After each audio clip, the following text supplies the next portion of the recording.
Hello, hello, hello. Welcome back to Horn Dawgs Podcast. Rough. I'm Jonathan Serta Rowell. I'm Steve Big Hearn, get him again, Hernandez. It's Christmas time.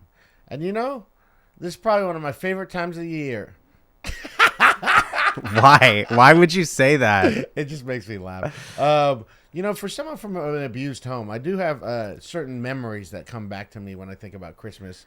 And it is like my dad making sacrifices. I don't ever remember my mom making sacrifices.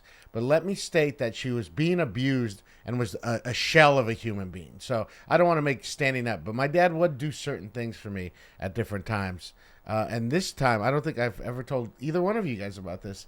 But I was Frosty the Snowman for like a school assembly. Whiteface? You did whiteface? No. Well, the trouble that my dad went through, this is what I'm talking about when I say yes. But even to this day now, my dad will do anything for us. I really do feel that from him. There's a bunch break your jaw, break your foot. There's a bunch of things wrong. Smash you in the mouth. There's a bunch of things wrong with him. By the way, he just sent me a picture. He got I didn't tell Julia this.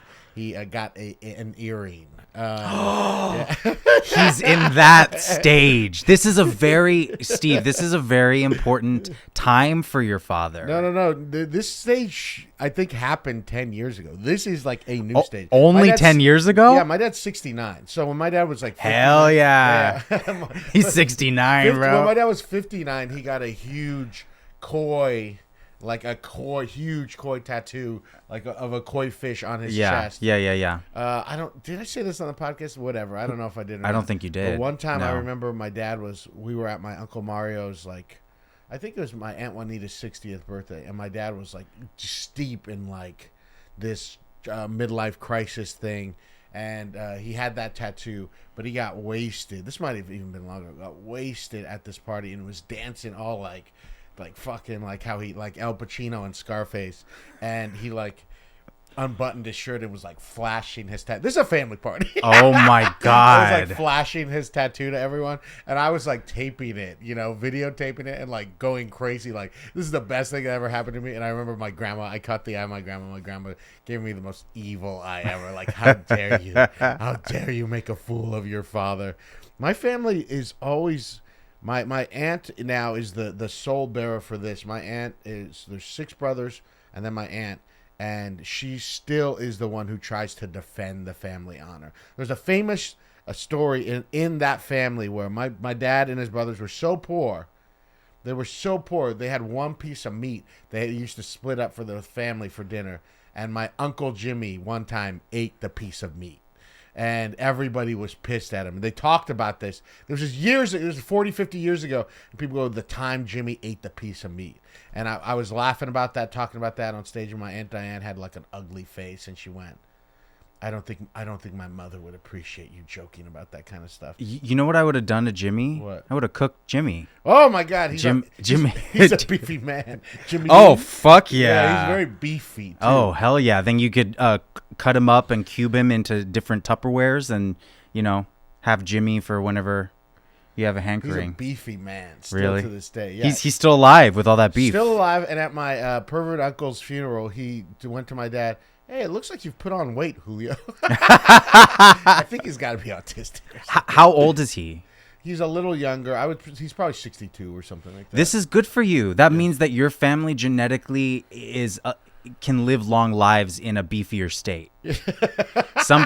Some people do not. Some people are dead by 50. Some families have a bad track record. Okay, so listen to this. So my dad cut hangers. He cut a bunch of hangers, clothing hangers, metal clothing hangers, and formed almost like a fencing mask. Okay. So he made a whole helmet out of wire hanger, and then with cotton balls, they covered this thing so I would have a Frosty the Snowman helmet. Seems very safe. Yeah, I mean, I tripped a lot in the assembly. You're tripping and covered in metal. When I'm that young and in this West Covina that was predominantly white at the time. Really? Just when my dad was doing this, you feel a yearning to be an American. You feel a yearning to make sure we looked okay and we fit in and all that kind of stuff. Very sad in retrospect. This explains a lot about you, that Covina was mostly white at the time. Yeah. No, West Covina. West Covina. And so West Covina. Yeah. Okay. And then Covina was what? Covina was really white. Covina, up until maybe 20 years ago, I think everyone thought it was very white and like was really nice. Covina was nicer than West Covina. Oh, interesting. So then now that the Mexicans and Filipinos have moved in, did they go to San Dimas, or where did they go? San Dimas, there's still a white stronghold. You've seen Bill and Ted's. You know Raging Waters. It's still a stronghold. But it is the last white stronghold, I think, in the San Gabriel Valley. Whites continue to go east, further and further, Norco, Corona, Riverside, they can afford houses there. But you go to, like my sister, my brother-in-law, you go to a Little League game there. It's all tatted up, big trucks. Yeah. It's all that kind of people out there. And those people previously would have lived in Covina, I think. Interesting. I like it when you say whites. Can you say that again? Whites. I love it. Now say blacks. What if I said the N-word?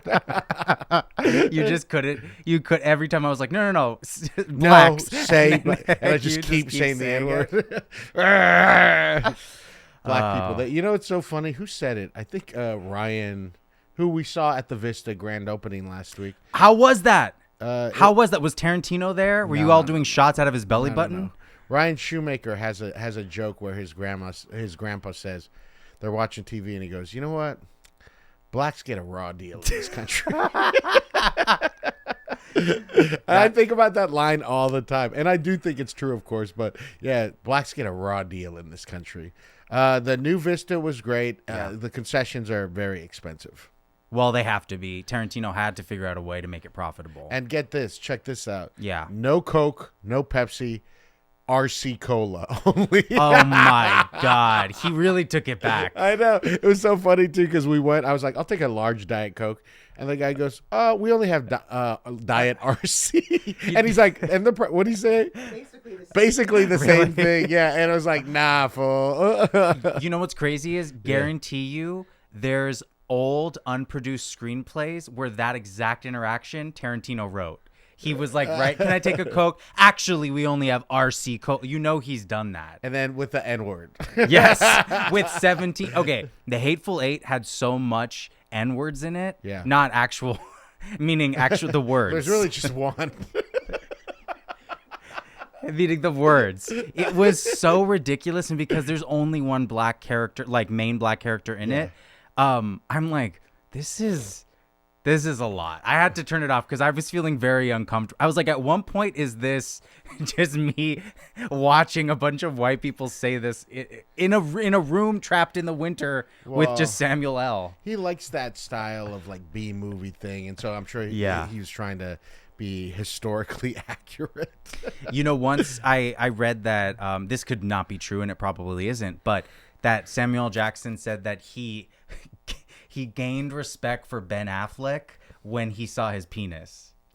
Where did you hear that? From Samuel L. When did in like a tabloid? When did he see Ben's penis? They were working on a film together, and he walked in to his trailer, and because you could picture Samuel L. just kind of busting into your trailer because he's a big movie star. He's not gonna he doesn't give a fuck about Ben Affleck, right? Comes in. And I guess he said he had a very sizable peen, and so he could respect him. I guess Samuel L. only respects people with big penises. That's something that me and Samuel L. have in common. Well, when I personally have more respect for a guy when I find out he has a big dick. It's like, at least he has that. You know what I mean? More respect? Yeah. Or just more understand? I truly only have more understanding, What's weird is when you see a guy that you find out has a big dick, but he's like insecure, a terrible person, doesn't have his life together. You're just like, what's going on with you? And then you find out that they're bad in bed, which I did a show on Friday, and I carpooled with a comedian, and she's dealing with that problem exactly, that she was sleeping with a very, very hung guy, and he just had no interest in making her come. Well, as someone, you have fucked a lot of big dicks. Haven't you found, I've heard from women generally, that guys with big dicks a lot of the times don't know how to use it, or they think their big dick is just enough, right? Yes, unfortunately that is true. I noticed that usually that occurs the younger the guy, and the guys with big dicks that I've actually had good sex with have usually been older. They've been 40s, 50s, because by that point they've learned, oh, I have to do something. I have to work. You know? Hear that, ladies? The older guys are the ones you want to be with. See? Yes. They know how to work it. Yes. I have two regulars that come in, Katie and Taylor. They're 22. They're both little cute 22-year-olds, but on Friday they sat at the bar. Yeah. And they like just say things about my face, and they're just being annoying. It's almost like little sisters at the bar. Well, you have a handsome face. Or are they saying mean No, things? no. They'll just say like, "Oh, you've got a judge." I'm making a drink. They're like, "You have a very judgmental face." And I think they're like learning to be around a man. I'm probably the age of their dads, you know. So they're like trying to press my buttons a lot. Yeah. They're just trying to fuck with me a lot. And Taylor was like, Steve, come here and touch this real quick. And she wanted to stamp. She had a stamp she wanted, but I didn't. I was making a drink. She said, come here and touch this real quick. And I was like, if you're not pointing to your tit, you better not even be talking to me about this shit. What did she say? They laughed. Okay, that's good. That's great. You can do that kind of stuff. They didn't report you to I don't know who you report. HR. Oh yeah, the Chatterbox HR. It's just Dom. It's just fucking Dom smoking a cigarette in the corner of the parking lot. So when you think of Christmas, do you think of bad memories or good memories? Good memories up until 06, and then every year after that, bad. Okay, well, I got to hear about this. Well, I had an ideal Mexican-American prince childhood up until 06. I mean, truly, it was fantastic, you know? My parents they grew up in the hood. Okay, hold on. They had So achieved how old the middle were you in class 06? dream. 06, I was 14. All right. I was at TGI Fridays. I was doing ecstasy, slanging ranch dressing. You were 28. Jack Daniel wings, yeah. It's 3-for-alls. Okay, but you're 12, 14? I'm 14. You're 14, a little prince, a little white prince. A white passing prince. I Yes. still got that indigenous blood. Yes. Now, don't you forget it. Yes. And I have my ancestry report to point to. But you would have for sure had, if you lived in Mexico City, you would have dark housekeepers, that kind of stuff. Yeah, right? but my family are dirt poor Mexicans. So if I was in Mexico, I would be in the countryside on a farm. Yeah, but you would quickly move up because of your skin color. Exactly. I would come in dirty from the farm after taking a train in from Michoacan to Mexico City to the big city. I'd have dirt. I'd have tattered clothing, and then I'd go into the audition, and I would just be awful. And then the producer would say, "Come here. You look like you need a hot shower." And Jonathan would say, "Okay." And then he would turn on the shower, and then Jonathan would get in the shower, and then the producer would come by with the sponge, and he's like, "Let me help you." And he'd start like rubbing Jonathan's balls, and then Jonathan's dick would start getting all hard, and he'd just start like rubbing him, and then he would like shampooing him like that. And then as he was finishing me off, as I was coming, he would say, "Ay, mi conquistador, ay, mi conquistador." Jonathan would be leaning, and back I'd be like, into "Ha him. ha ha," and Jonathan then he would would be tell leaning me, back, and then the guy's just like doing this, like, Yeah. And then Jonathan would come like, Yeah, and then the next day I would be on Mexican television as a cacarocha. as a what? A cacaroch. A cockroach, a cucaracha, A cucaracha. a cacarocha, a cacarocha. That's your quarter Wasn't that Italian. That was Italian. It's a cucaracha. Dude, yesterday, I've been yelling at Julia a lot because we've been watching The Sopranos. Oh my God, are you guys rewatching it? Yeah, we're on season 6. Oh shit! But he just yells so much, and so Julia has on her iPod. I don't know if you have this, but when you start your car, I know the people have seen this. When you start your car, you have a song that comes on from your iTunes. Like it happens, whatever. She has 2 songs. It's "Take Me to Church." Take me to church. And then this Barbara Streisand song. What's that one called? Don't rain on my parade. Sometimes like that. And then sometimes she's pregnant, so she's like, her head's other places. But Wow, I'm like, if I Steve, she's fucking pregnant, so it's she like can't think. I'm telling you, like a minute and a half of this fucking song for the 100th time. Don't tell me you're my nah. And I said, can you do something about this? And then I was like, God damn. I was like, I can't wait to yell at my wife about this kind of stuff in front of our baby. But before you yell, you have to have the breathing right. You have to have the.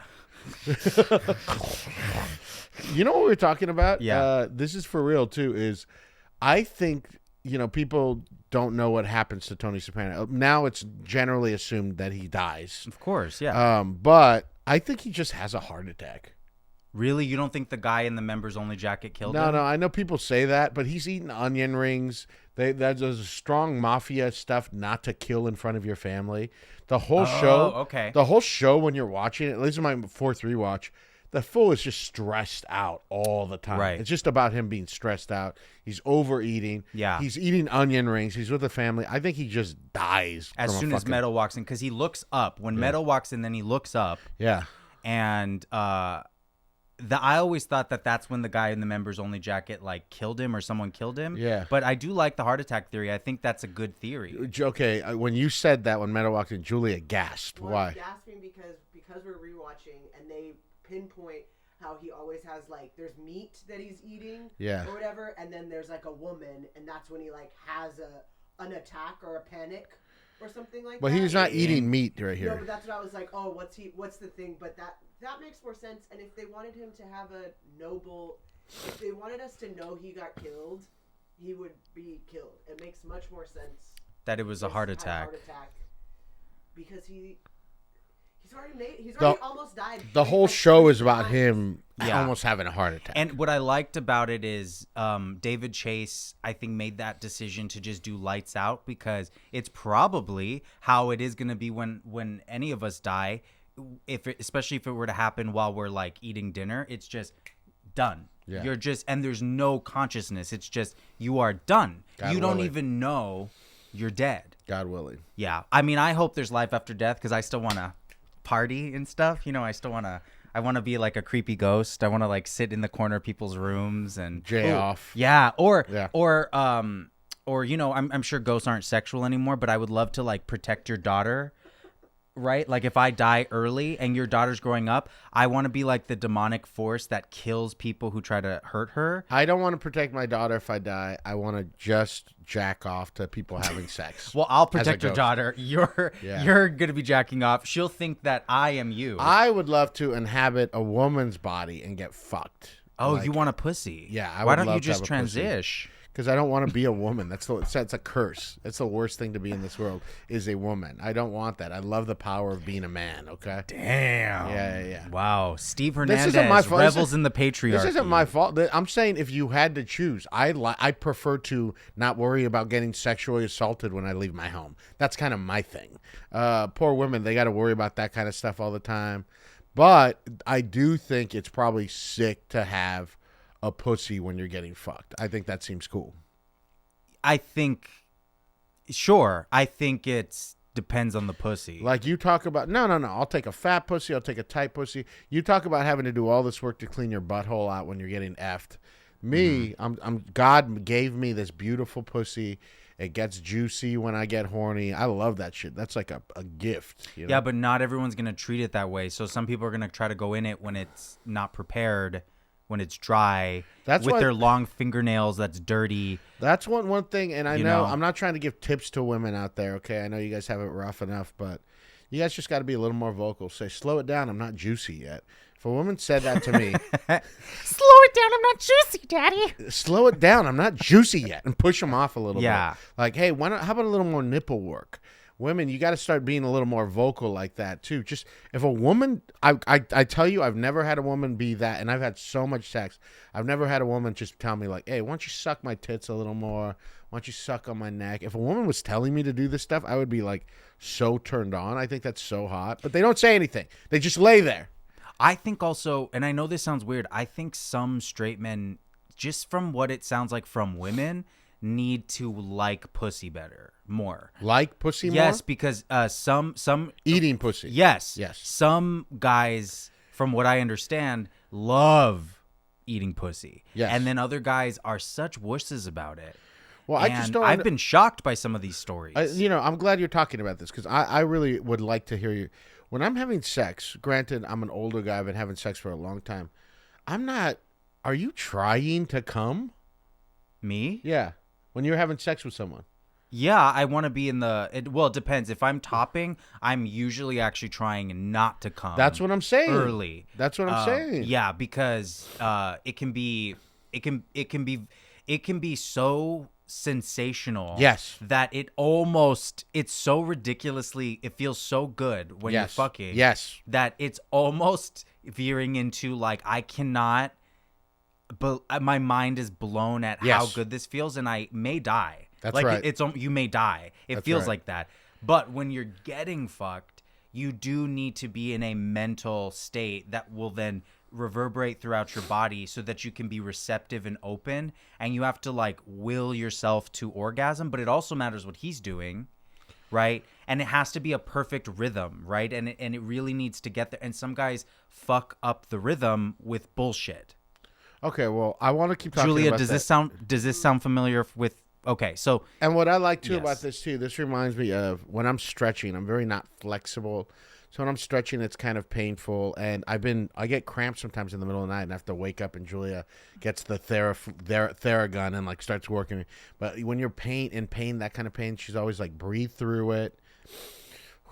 So like to me, you're getting fucked, and you want to be like, you're breathing through it. You like almost have to be in a meditative state, correct? Right. And that's why you truly have to be turned on, and you have to be attracted to the person. Yes. Yeah. But also, you're like working up to getting fucked. They're not just slamming it in, right? Oh, no. If they are, they're terrible. Yeah. They're terrible. Yeah. Especially the bigger their dick. Yeah. Yeah. So, and remember, I've gone to the urgent care because of it. Yeah. Well, you know, I love the idea too of you trying to not come. You're looking at a guy's fat ass. Yeah. I mean, there's nothing greater feeling looking down at someone's ass and their back. Someone like, you know, grabbing the person's head or their hair. Yeah. I like, you know, missionary braid stuff. their back hair, maybe. Yeah, braid their back hair. Give them cornrows in their back. Tug on the hair a little bit. Yeah. I love looking in a woman's face, her legs over my shoulders. Just try. So that's what I'm saying is, you know, you want to talk about, you need to love the pussy more. I'm trying not to come. I want this thing to last for as long as it possibly can. Except if it's with my wife, then 3 or 4 minutes tops. Well, as long as you guys are on the same page as that, and I've noticed like with couple sex, sometimes it's like, okay, let's have sex. We do want to have sex, but we do want it to keep it under 10 because we do want to go to dinner and we have stuff to do. Like, you're excited for the rest of the night, yeah, you know? Yeah. But it depends, you know? It really... Oh, God. How much time do we have left in the segment? Well, you're at 22 minutes. Okay, good. All right, good. Then we'll get back to this question, too. And you don't have to edit this out. I like to keep this stuff in. I want them to know where we're at. Yeah, he loves the BTS, you know, behind the scenes. Okay, so you're a little prince. You're 14 years old. Yes. Christmas, do you generally get what you ask for? Yes. Do you ask for anything crazy, though? No, like a bike, and I got a bike and all that stuff. And I was, you know, and it's big Mexican Christmas, so there's tamales everywhere. There's like extended family, the close family, the nuclear family. There's everyone's family. There's family friends. There's it's huge. There's Ana Gabriel playing. There's I would stop the music like a little gay boy and announce to everyone that I was going to perform. I did this every Christmas, and I would just perform for them, and no one liked it and no one wanted it, but they all politely watched. Just you. Just me. Would you do a lip sync? It sometimes I would pull out my violin and try to play along to Spice Girls, you know. Other times I would like do a dance, and I would like go into the audience, which is just, you know, a living room aunts full and uncles. Yes, everyone's staring at, and I'm just a precious, like really cute, beautiful gay boy, like, you know, 7, and I'm over here just like dancing as gay shaking can be, your like gay hips, booping people on the nose and stuff, and this is everyone's expression. They hate it because they all know that I'm gonna be, you know, suck some mean cock one day, you know. But at 14, that's when my nephew Ricky died, who was like a little brother. He was a year younger, and it broke the family. And he died right before Christmas.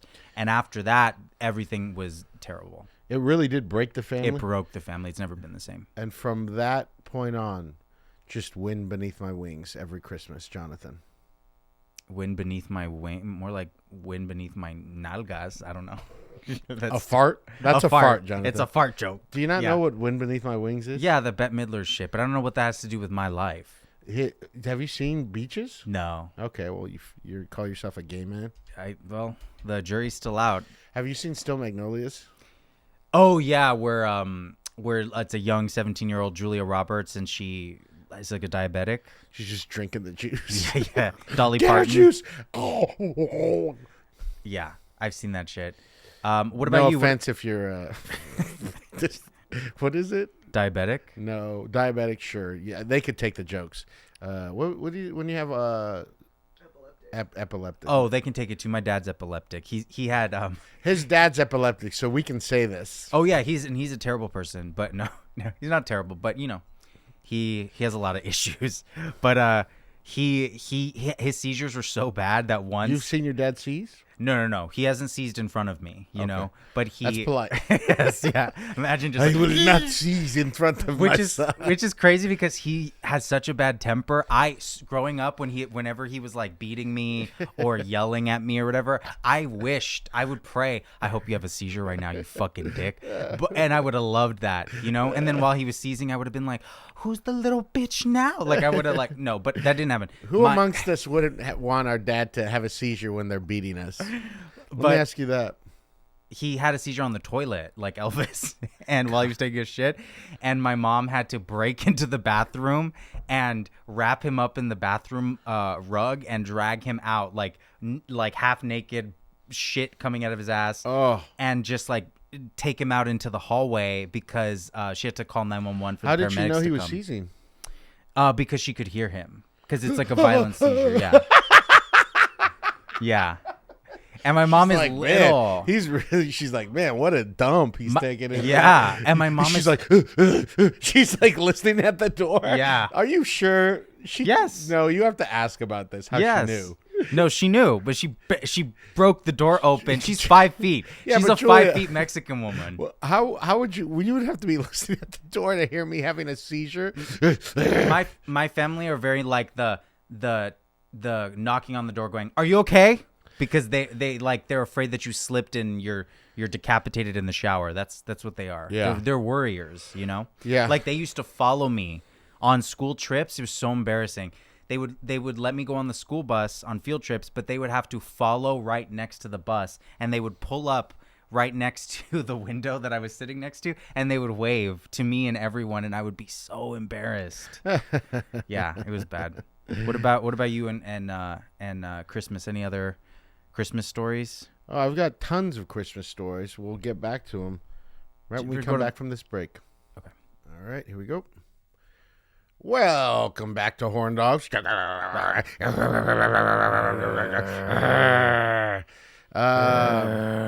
This big story came out in Santa Ana. This woman, she's suing Taco Bell because at her Taco Bell Christmas party, things went sideways in a good way, I think. I could read the whole news story to you. I'm not going to. I'm going to tell you it as I remember. She shows up to this thing. She speaks clearly. It's a potluck-style Christmas party at Taco Bell, which doesn't surprise me. If you've ever worked at a fast food place, they're not giving you any fucking money. So she goes. The manager has put up wrapping paper on the windows. She walks in. Everyone's fucking drunk. She brings guacamole to the party in a guacamole bowl. This is going to play a part. And she comes in. After a while, everyone's drunk. There's alcohol. And she says that a manager and his wife are openly having sex at one point. They're wasted. And the manager's wife... So I'm imagining she's getting fucked doggy style. Because it says that the manager's wife is making out with another female employee and a female manager. 3-way kiss while getting fucked doggy style at the Taco Bell Christmas party. The woman is furious. She runs out of this thing. Oh, it's too much for me to watch the coolest thing I've ever seen. And then she goes, oh my God, my guacamole bowl. So she's like, I've got to get my guacamole bowl. So she goes back in. When she enters the party again, she's everyone's throwing up and passed out. And someone throws up in her guacamole bowl. She's everyone got fired, but she's still suing Taco Bell. Wow. This sounds like the coolest party I've ever been to, right? The best party ever. I love that she couldn't handle it. I love when people can't handle like sex. I just think like, or just it's not them being involved in sex, it's other people. No, here's the thing, Jonathan. We're freaks. As I'm telling you the story, I even started to get a little aroused thinking about how cool this is to have guacamole, a three-way woman kiss while a woman's getting fucked. We're freaks, but regular people thinks that sex should be special and that it's blessed by God. Not in Europe. What do you mean? They don't fucking care about any of that in Europe. They're just hanging out all the time. I don't know if that's true. There's nude beaches in Europe. It's like normal. When I was in Portugal, yeah, but nude is not the same as sex. But you know what? In America, a lot of times it is. You know. Yes, I will tell you that. Now this was sex. Yes. But you know, sometimes when you get paid a low wage, yes, at a fast food corporation, you're gonna need to fuck someone doggy style and make out with all of your managers. Like, that's just what's gonna need to happen. This is living, yes, folks. I mean, truly, when you're on your deathbed, you remember these kind of things. When I'm on my deathbed, I want to remember all the group sex I've had. And we're not done, by the way, Julia. Yes, I know we're having a beautiful daughter soon, but I need to have some more group sex with you. You want a part of these memories, don't you? Yeah, she's nodding yes, with a big smile on her face. I totally agree with you, Steve. Like, what when you're on your deathbed, what are you going to be like? You're going to be like, oh, I'm glad I didn't fuck that lady doggy and puke in a guacamole bowl. No, you're going to be like, I'm fucking glad I lived life. You know, I grabbed it by the guacamole, you know? This is what I think Nietzsche even talks about, this kind of shit. Ah, Nietzsche. Good old Nietzsche. Okay, Pete Holmes. What? Just shortening the words. Is that oh yeah, Pete? Oh, you know what I thought you were saying is Pete Davidson. I was like, no. Wait, Pete Davidson doesn't do that. I do not. That's one of the meanest things you've ever said. I'm nothing like Pete. Well, Holmes. that's what he does. His thing is he like just abbreviates the word. You know what? You know who also was doing it way before Pete Holmes? Chase Bernstein. Okay, and I like Chase Bernstein. Okay. Okay. Once Pete Holmes' special came up on the TV, and my mom just like flipped. It was like an HBO special, and she just looked at me and she went, "I don't like him."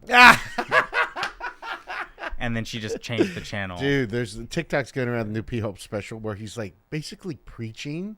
It's really disgusting. He's basically like talking about God and shit. He has this long hair. He looks like a fucking moron.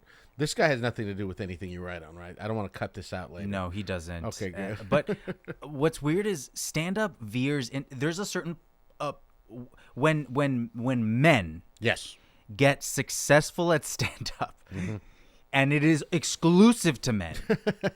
I can't think of a single successful stand-up woman who has veered into this lane. They start to think, oh, I'm like a divine cult leader. Yeah. So I need to have compounds and long hair and an island, and I need to be, instead of comedy, I'm going to be preaching in these profound comedy specials where there is minimal laughter. Yes. What is that? It's a man thing. It's our ego, right? Yes, yeah, it's for sure a man thing. Women probably would do it if they could get away with it, but the world hates women, so they can't get away with it. Although hilarious, I brought this up to you. I don't know if it was on the podcast, but it wasn't actually. It was off. Amy Schumer, after just being like all that racist stuff about Gazans and Muslims, she played, I think, Carnegie Hall right like a month ago, like right at the height of her like releasing all of this crazy shit, and she went out on the stage in a white plain dress like a martyr, like Joan of Arc. Yes. And the pictures of her getting like an applause from her audience in the white dress, and it's like Amy Schumer doing a caricature of Amy Schumer. She's like standing there just earnestly accepting this applause. And she's acting as if she's like Mary Queen of Scots, like dying for some type of cause. I don't even know if that bitch died for some cause, but yeah. If you've ever wanted to know my type, it is exactly Amy Schumer in a white dress. That's your type? Yeah. It's like all of Midwest her facial features fell in the middle. Yeah. It's like someone picked up a puzzle while walking to the kitchen and everything just collected in the middle. Like the 7-layer dip, just like you drop it, it's still all there, but it's all mixed up. Yes, there's too much face on her face. No. You know? I love it. I love that Midwestern mom. Like yes. And I even love that she said all that racist stuff too. That even makes me like. Why? I'm just kidding, but I do love the way she looks. Yes. She's but she is a repulsive person. But also like she's the closest woman stand up to get to that status in that moment. That martyrdom type thing was hilarious to me. But why do comedians do this? I don't think it's completely men's fault. I get what you're saying, but I do think you've heard this talk. The world says that comedians are modern day philosophers. That's where it comes on. Which is bullshit. Yeah, of course we know that. But I think when you live in a society where everyone's trying to sell you things and this desire for truth and authenticity, that I think it crosses over. Jesse David Fox, who is the comedy critic for the New York Times, or I'm sorry, for Vulture. Oh, yes, for sure. He just wrote a book called The Comedy Book, I think it's called, and it's fucking awesome. You have to read it. But he has long essays and chapters about all this shit. So everything I'm saying, I just want to say I'm regurgitating it probably. So he's a critic? A stand-up critic? Yeah, but he loves comedy. And that's what I've always gone back and forth on him because he works for Vulture? Yeah, he also seems You're not selling me on the book. Well, you don't know. You just found out about Stavros like a month ago, so who cares? Don't compare a very, very successful stand-up comedian that you didn't hear about a month ago, and a comedy critic who I will check on his Instagram and see how many followers he has. I bet you it's not that much. So don't act like I need to know who this person is. He doesn't have as much as Matt Rife? I'm just saying you can't equate important or good with number of followers. What? No, I agree, but what does Matt Rife have to do with this? He has millions of followers. He fucking sucks. Okay, yeah, but we're talking about a comedy critic. Yeah, but I'm just saying you didn't know about Stavros. Why would you know about Jesse David Fox? What's your point about Jesse David whatever? You cannot push me around. Yeah, because you jump from subject to subject, running from me, running from the truth. Sorry, I'm running from the truth. That is such a cheese. You should write that in some screenplay. You are running from the truth, Jumping Angela. Subject to subject. So yeah, you're right. You lose. You lose. Sorry that you can't keep up. Yeah, it's really hard to keep up with your mind. It is. Yeah. But anyways, yeah, it's not these guys' fault. Let's get back to group sex. Wait, why isn't it their fault? What? Because our society. Oh yeah, he says that it gets to a point with these kind of like important things now that people like Dave Chappelle's special, right? That whatever. When he talked about the cops getting, that's called like 10 whatever. That's like 15 minutes with no joke in it at all. Right. He would argue that in order for comedy to become the art form that it is, that you have to allow for those kind of specials. That things like that, for it to become the art that, because right now comedians would say, as long as it gets a laugh, that's all that matters. Mm-hmm. It just makes, as long as it makes people laugh. But you and I, who love stand-up comedy, know that there's a lot of awful hack shit that makes people laugh. Right. That there's just tricks and stuff. Right. So that we have to allow these, that you cannot, if you want stand-up to be the art form that it deserves to be, that it is, that you have to allow these things to exist within the context of comedy that may not make people laugh. Yes, but first of all, it's almost a moot point that you're making or that he's making, because we do allow this stuff to exist. It's a free market. They can release these specials. But also... No, but that's still comedy, even though it doesn't make people laugh. Well, that's very interesting that we have to treat these men as, they're still doing comedy. Yet, when fucking Hannah Gadsby does a special that's not pure comedy and not traditional stand-up, she's eaten alive. Yeah. As if she did something wrong, right? No, he calls what's it called, Nanette, the most... important piece of comedy to come out in like the past 50 years. It's like changed the conversation. Yeah, but I noticed that we get to, and I'm not criticizing him. I'm criticizing how like we see certain comics versus others based on their gender or whatever. Someone like Dave Chappelle will be like, oh my God, that special was so profound. I mean, it wasn't that funny, but like he's so profound. But Hannah Gadsby will do something and then they'll try to delegitimize her. I don't even know if that's a word, but saying it's not real stand-up. That's the world continuing to hate women. Yeah. You know? Yeah. And by the way, Gerard had a special that was just as good and the same exact tone as Nanette. Not the same thing, but it's the same tone as Nanette. But because he had already established himself in the industry as a straight comic and was already successful, no one came for his throat for that, right? Yes. But with Hannah, they did. Also, and one thing I will say about her is all these people talking shit as if she hadn't been doing comedy for decades by that point.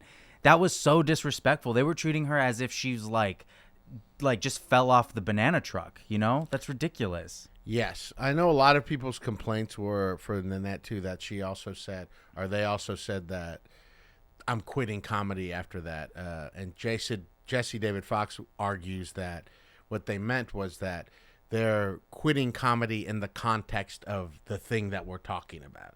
That they don't feel compelled to make, that they have to make comedy the way they've made it before. Yeah, that's how I took it too, especially because Hannah was talking about always having to be self-deprecating, especially about being a woman or a lesbian or whatever, and how she was just tired of that, you know, because it can get to you. You just feel like a court jester or like a fucking clown. But then you also think, well, I put myself in this situation, so what am I complaining for? You know, it's like a weird love-hate thing with the whole comedy shit. Now, with group sex, you've had orgies. You've been a part of orgies. I've been known. So what's the most men you've been engaged with at one time during these orgies? So you're getting 4. 4? Yeah. And tell me the setup. I'm fucking. Yeah. The bottom is doggy. Yeah. And then there's like a drag queen behind me, but he's out of drag. And he's like, and he kept doing this annoying thing of like, I'm fucking, and you know when when you're at a barbecue, yeah, and there's someone manning the grill, and they're the one flipping the meat, yeah, and some asshole will come over and be like, I think it's time to turn that patty, and it's like, I think it's time for you to get the fuck out of my face, you know? This is my grill. This is my home. This is my grill. Get the fuck out of here. Yeah. So while I was fucking that guy's ass, he was like giving me he was like, oh, slow it down. You don't want to hurt him. And it's like, shut up, you know? But he like kept the like drag queen out of drag, kept like rubbing my belly as like I was fucking this guy. And then Did you like that or not like that? It was fine. I just didn't like him talking. I was like, shut up. Yeah. I don't like a lot of talking unless it's like, praising me or worshiping me. No, I like to praise me Yeah. or degrade me. Yeah. But don't don't give me pointers. Praise me or degrade me. Write that down. That's Horn Dog merch right there.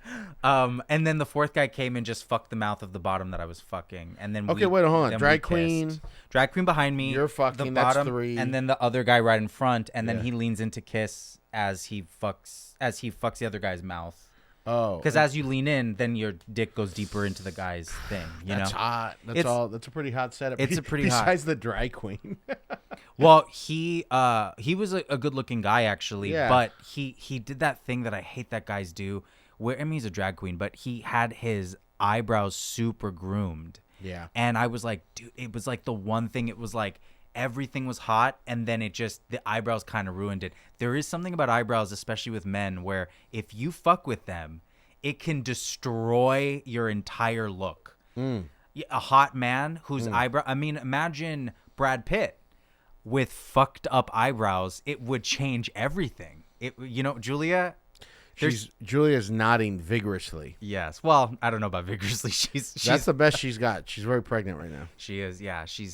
It's kind of like Alien. She's gonna pop tomorrow. Yeah. Probably. That's what they say. That's but crazy. by the time you guys are hearing this, it's gonna be near Christmas morn. I'll have a little dark-haired Irish, a little black Irish baby probably.